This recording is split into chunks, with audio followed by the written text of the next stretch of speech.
প্রশিক্ষণ চলাকালে বিধ্বস্ত হয় বাংলাদেশ বিমান বাহিনীর একটি যুদ্ধবিমান।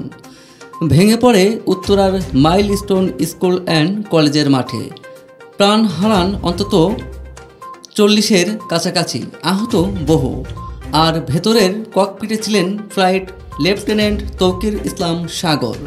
মাত্র 6 মাস আগে যার হাতে ছিল বিয়ের মেহেদি, বয়স 27-এর কোঠায়। সাগরের মৃত্যুতে তার স্ত্রী, মা, বাবা ও বোনের জীবনে নেমে আসে এক চিরস্থায়ী শূন্যতা, যা ভাষায় প্রকাশ করা কঠিন। রাজশাহীর উপশহরে পরিবারটি থাকে এক ভাড়া বাসায়। সোমবার দুপুরে যখন দুর্ঘটনার খবর আসে, তখন ঘরে ছিল শুধুই স্তব্ধতা। কান্নার শব্দ যেন থমকে গিয়েছিল। সন্ধ্যার দিকে বিমান বাহিনীর হেলিকপ্টারে করে সাগরের পরিবারের সদস্যদের ঢাকায় আনা হলো। চাচা মতিউর রহমান জানান, বিকেলের দিকে হঠাৎ খবর আসে সাগর আর নেই। যেন বিশ্বাস হচ্ছিল না। কিছুদিন আগেও রাজশাহীতে ছিল, হাসি খুশি ছেলেটা, সবার প্রিয়। স্বপ্ন ছিল অনেক, তার কোনোটাই আর পূরণ হবে না।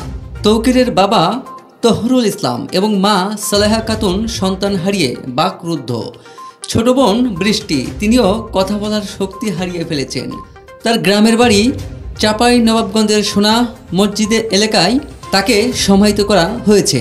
তৌকির ইসলাম সাগর ছিলেন বাংলাদেশ বিমান বাহিনীর উদীয়মান সদস্যদের একজন। সহপাঠীদের মাঝে ছিলেন দৃঢ়চেতা, দায়িত্ববান ও অনুপ্রেরণাদায়ী।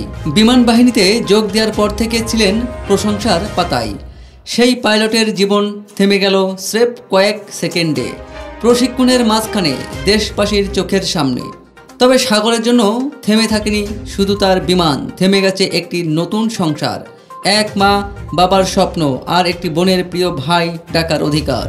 এই দুর্ঘটনা শুধু একটি জীবনের সমাপ্তি নয়, এটি বহু পরিবারের নিঃশেষ হওয়ার গল্প।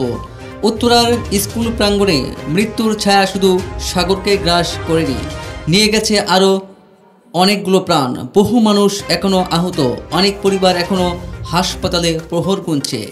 তৌকির ইসলাম সাগরের মৃত্যুর খবরে কেবল রাজশাহী বা তার ঘনিষ্ঠজনরা শোকাহত হয়নি, শোক নেমেছে গোটা দেশের আকাশ জুড়ে।